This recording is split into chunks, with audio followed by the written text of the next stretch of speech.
Social media marketing is all about interacting and participating in a community. You can find that community on different platforms, but as you probably gathered from watching our interview, being active on social media takes time and effort. Not only do you need to create the content to post in the different channels where you're active, you should also respond to questions, interact with people on the platform, and try to be visible when there are trending topics related to your business or product. All of that takes time and effort. You can be active on every platform. It's better to focus on a few social media platforms and concentrate your time and effort on participating there, rather than trying to cover all platforms and not having enough time to really interact with customers on each one of them. So, before you get started, evaluate your resources and keep in mind that it's hard for one person to manage a vibrant social following on more than 2 or 3 platforms. Time and resources will often force us to choose a few social media platforms to be active on, so you need to make that choice wisely. In the next video, we will help you with tips on how to select the social media platforms that best suit your marketing goals. To make the most of social media marketing for a business, it's important to focus on a few channels that are important to your audience. You'll find that being active and really engaging on all social media platforms is not realistic. So it's crucial to select the ones where you can have the most impact. So how do you do that? In this video, I will walk you through 4 steps you can take to make your selection. Start with your marketing goal and evaluate what outcomes you hope to achieve through your social media activity. These typically fall into the following categories.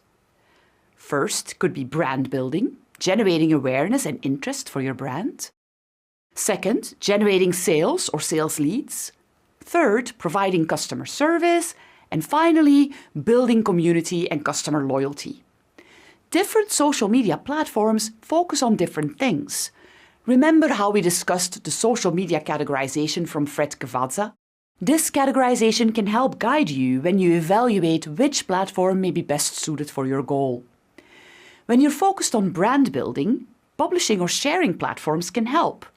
Showcasing your product on platforms like Facebook, Instagram, YouTube or Pinterest, for instance, can help you raise awareness and interest. When your focus is on generating sales or sales leads through social media marketing efforts, your interest may slightly shift to platforms that offer immediate shopping integrations, for instance. Sharing platforms like Pinterest and Instagram do that. If you're focused on providing customer service, you may decide you need to be active on messaging platforms so your customers can easily communicate with you. WhatsApp or Messenger can help you in one-to-one communication, and Twitter is also often used for customer service purposes. If your focus is on building community, you may want to look at discussion or collaboration or networking platforms where communities interested in your industry hang out. Or you may want to rely on Facebook, a platform where community is central. Understanding the nuances of different platforms will help guide your decision. But it's key that you keep in mind what your goal is. The next consideration, of course, is the audience you're targeting. We saw that the demographic profiles of the users of different networks vary, and you want to make sure that the platforms you choose are the ones where your audience is active. If you're going after younger audiences, you may want to take a look at platforms like Instagram, TikTok or Snapchat, for instance. If you're focused on reaching professionals, LinkedIn or Facebook may be a better choice. Here is our overview of the reach of the largest platforms among different demographics. But I suggest that if you get a chance, you ask your target audience which social media platforms they use most. While it is very important that you focus your attention on platforms your audience uses, it is also important to think about the typical content format in those platforms. YouTube is all about video, Instagram is about images, etc. Ask yourself, what kind of content can I share?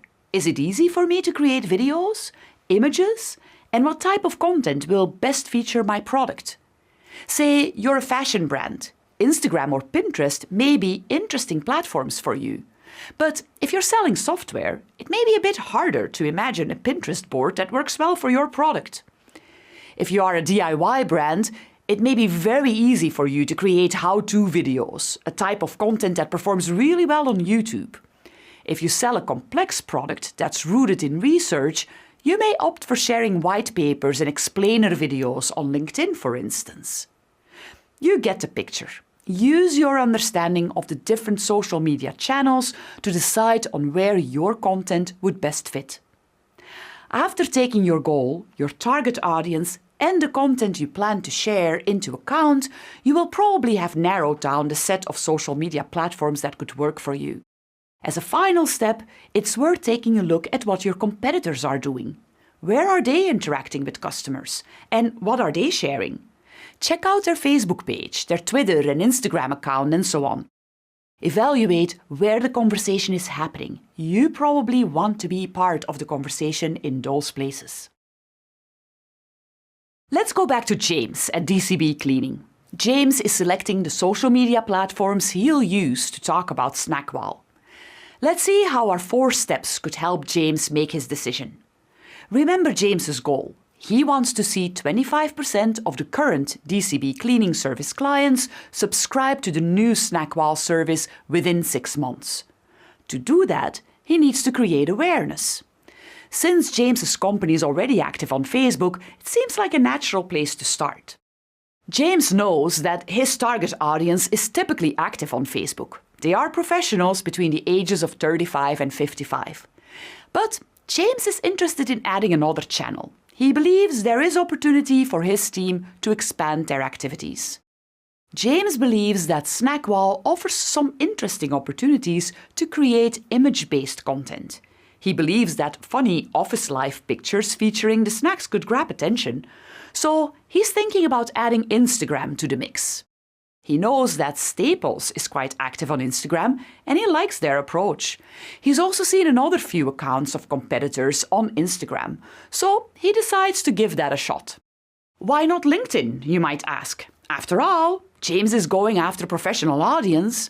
Well, James decided that with the image-rich content he has in mind, it's better to go to a platform where images are key and where people are browsing through content to be inspired.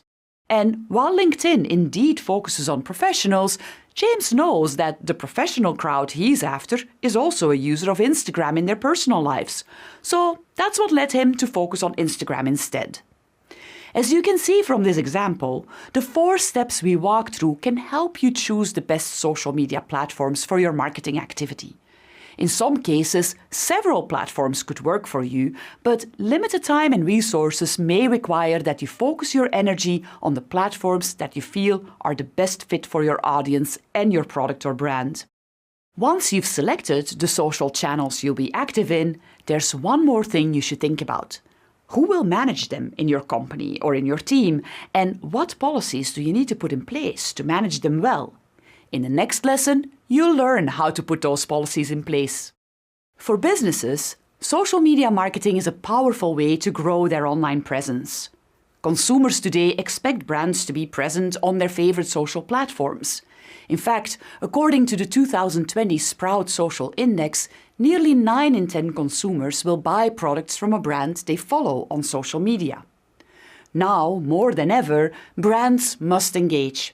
And businesses know that employees can be a real asset when you're trying to get the word out. They have their own social media accounts and they offer a way to reach more people. But to make employees into real advocates, businesses must ensure that they understand what the business is trying to accomplish. And no matter whether someone posts in an official capacity or on a personal account, it's important that they use the appropriate tone and messaging and that they know what to avoid when talking about the business on social media. So, whether a business is creating content for its website or blog, engaging with customers and potential customers in real time on social channels, or benefiting from the power of its audience, employees and other influencers to spread the word about their product or service, it's important that they establish and follow a set of social media policies that everyone can understand. In this video, I'll walk you through an approach you can use to create a policy that directs your organization's social media strategy. Although companies often focus their social media efforts through a social media marketing professional or a team within their organization, studies have shown that nearly 60% of people rely on the information that comes from regular employees. This means that their payroll clerk, frontline customer rep, or network administrator may have the power to significantly impact their brand's reputation. With a little training and clear guidelines, it's no surprise that employees can be a brand's greatest advocates and sources of influence in helping to amplify their company's social media marketing strategy.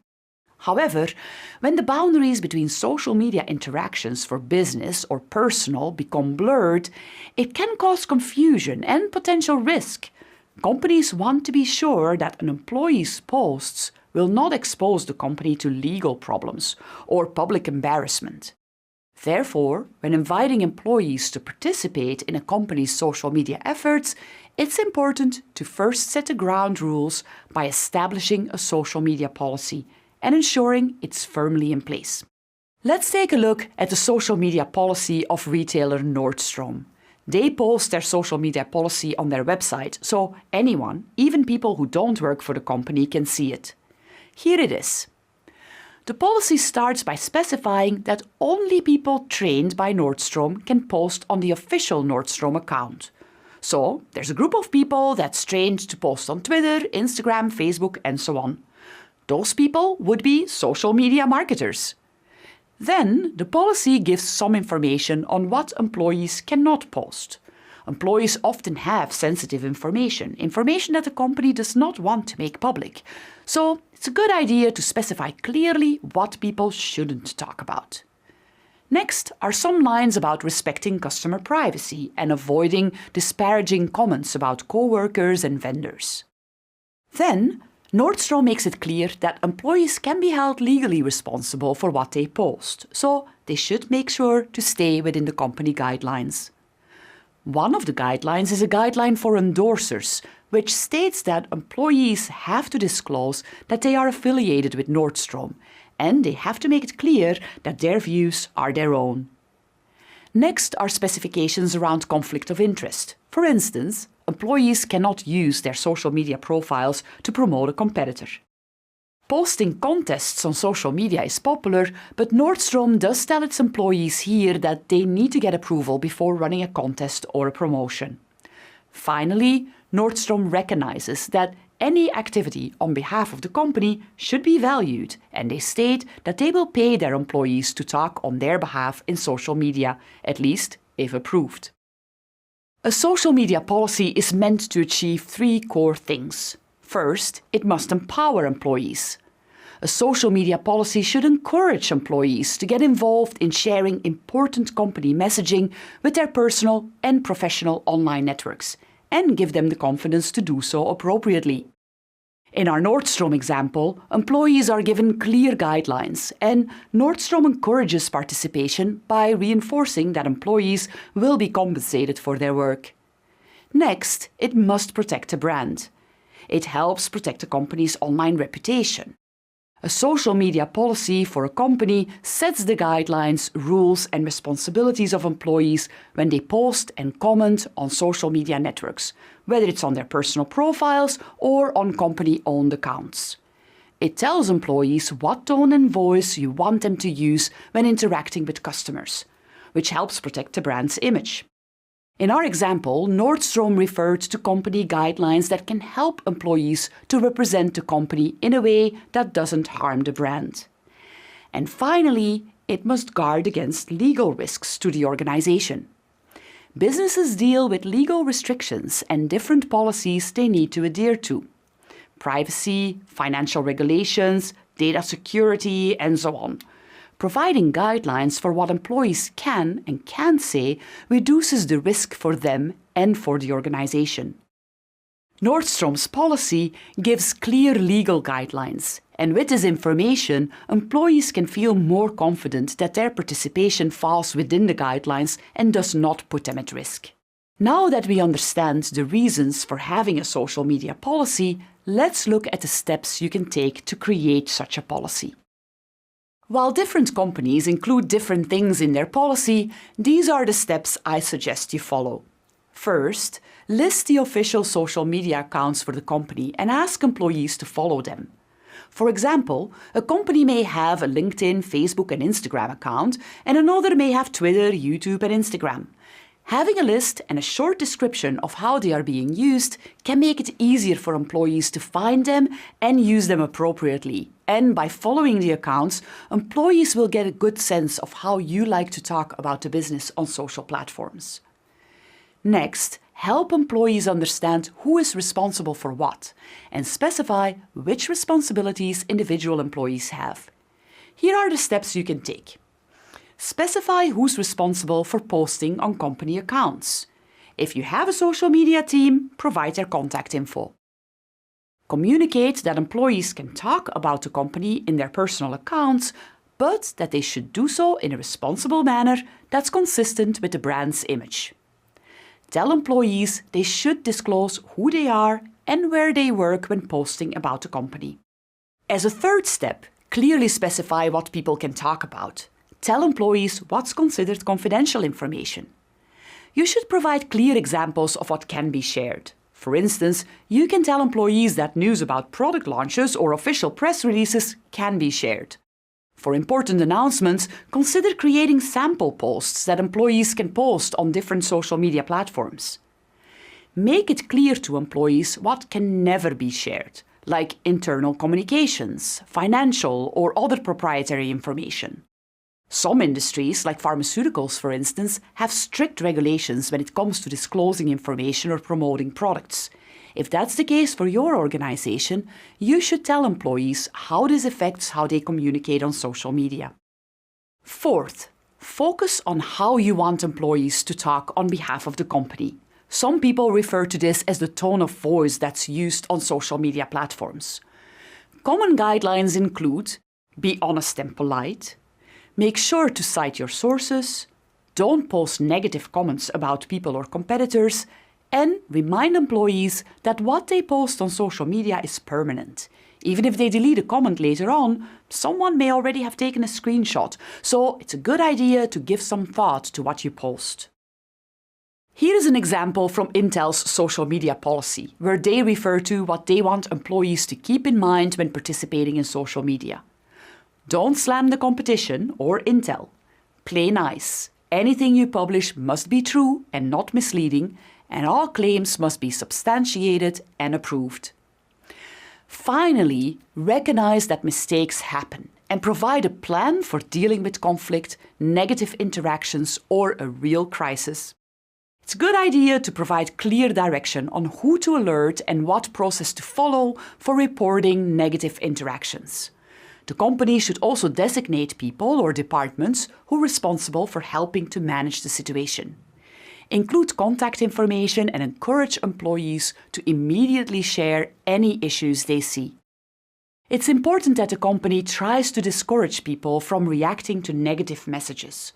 Always better to forward those to people who are trained to deal with them.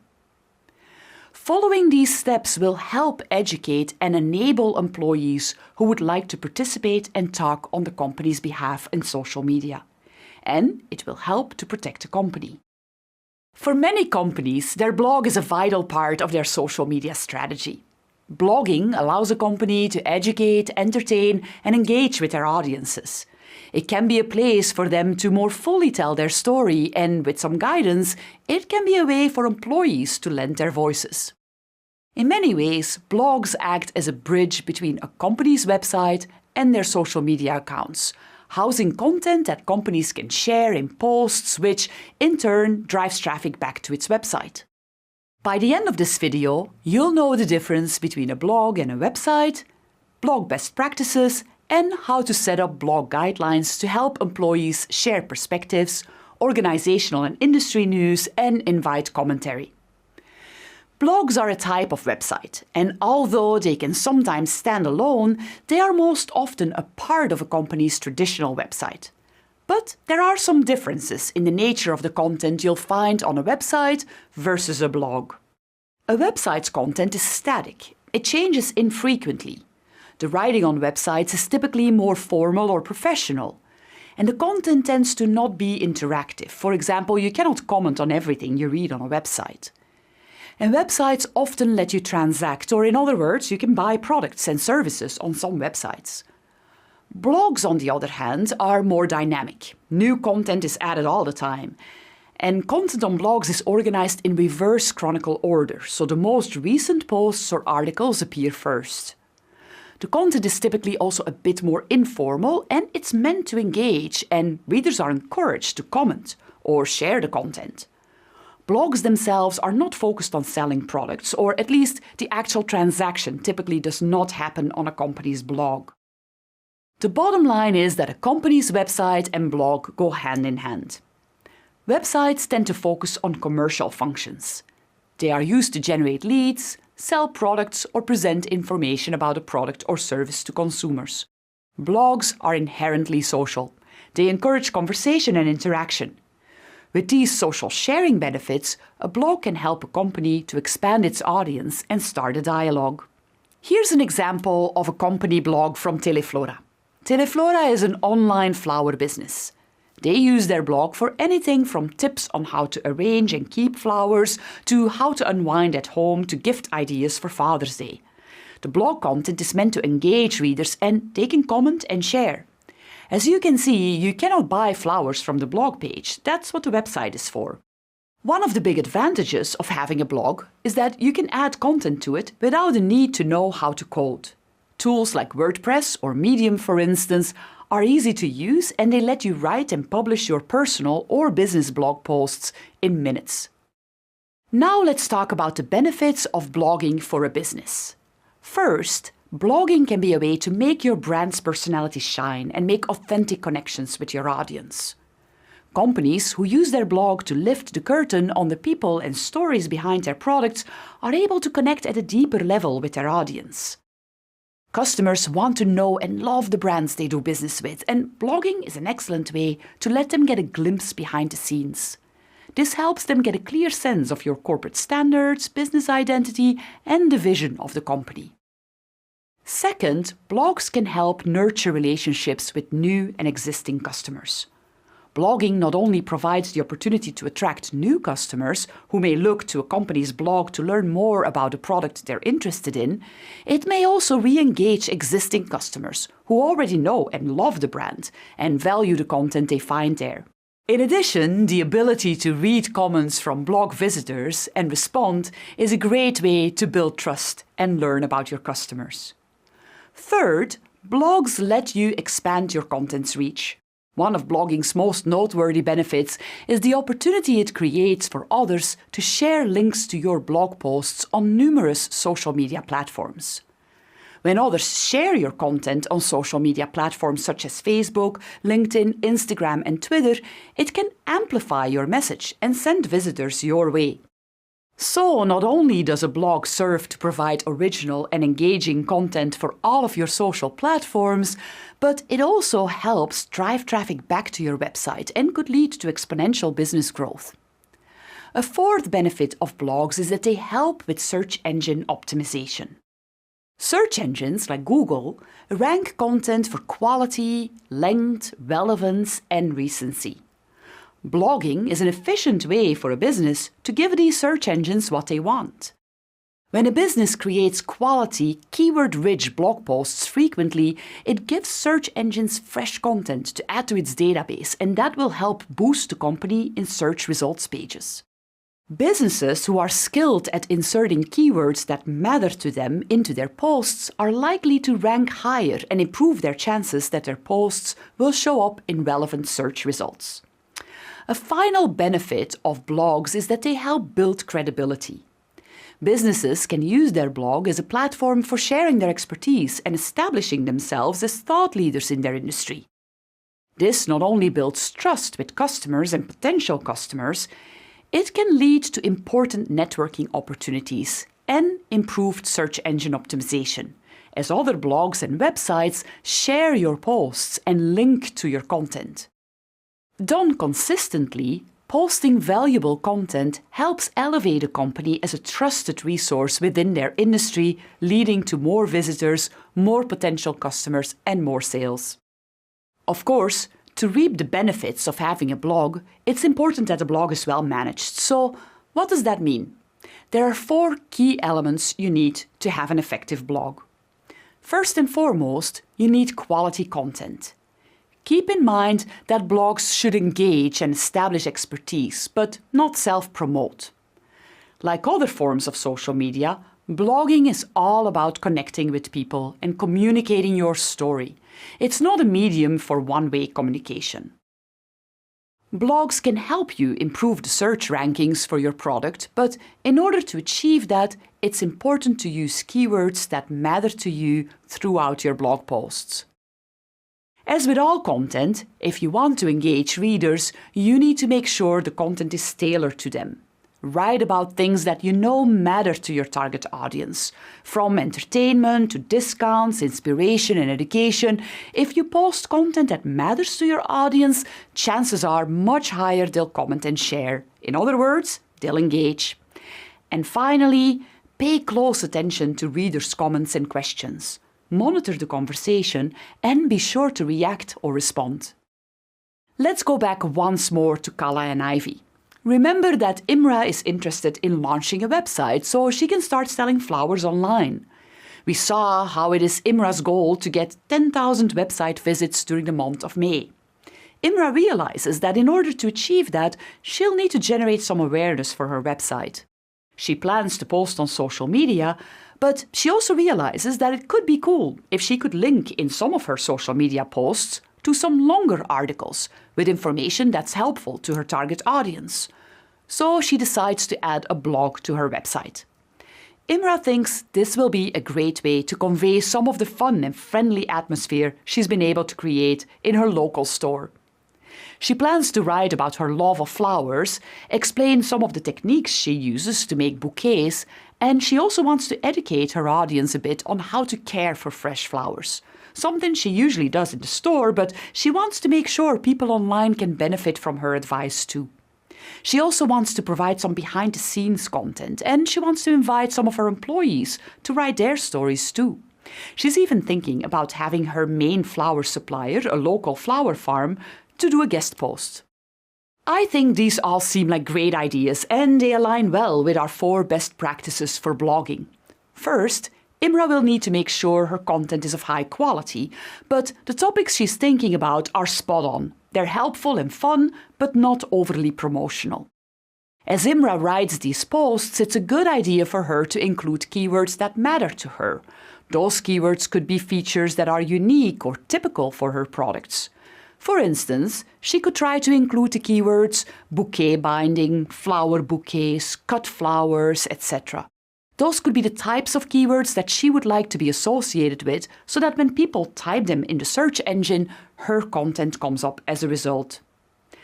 Imra's blog should appeal to her target audience. Remember, Imra targets 30 to 55-year-old women in the Netherlands with an interest in design, fashion, and sustainable living. The content Imra is planning will be quite interesting to them. Finally, Imra will need to make sure that she monitors her blog. Once she posts content, people can comment and share her post, and she'll want to make sure she responds to the comments. That way, her blog will really become a tool for her to connect with her audience. Imra plans to have her employees contribute to her blog. You'll find that in large companies, it's also common to have employees contribute. Employees can be a great source of varied voices for a company blog, but as with other social media activities, there may be questions or concerns about how to handle employee blogging, whether on the company blog or employees' personal social sites. Including policies and best practices to guide employee blogging efforts as part of a comprehensive social media policy can help protect a company from potentially embarrassing or damaging posts, but can also help employees post with more confidence and increase the chances that they'll be willing to do so. Here are a couple of examples of how big companies have approached their blog policies. HP blogs are written by a variety of employees at different levels and positions in the organization. Here's an excerpt from HP's blogging code of conduct that references confidentiality, stating, "Our standards of business conduct will guide what we write about. So there are some topics we won't comment on, such as information about financials, HP intellectual property, trade secrets, management changes, lawsuits, shareholder issues, layoffs, and contractual agreements with alliance partners, customers, and suppliers." Adidas's policies are a little less formal. They remind employees that they're responsible for the content they post and that posts online are essentially permanent, telling employees, "You are personally responsible for the content you publish on blogs, wikis, or any other form of user-generated media. Please remember that the internet never forgets." For any company that starts a blog, it's a good idea to put some policies in place. And if you work at a company that has a blog and they ask you to contribute, check out the policy to make sure you stay within the company guidelines.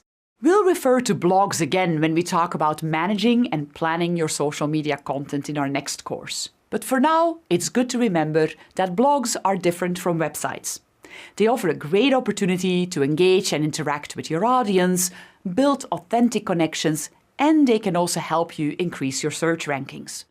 Of course, it's good to put some thought in what you post. Choose for content that will appeal to your audience, but don't overly promote.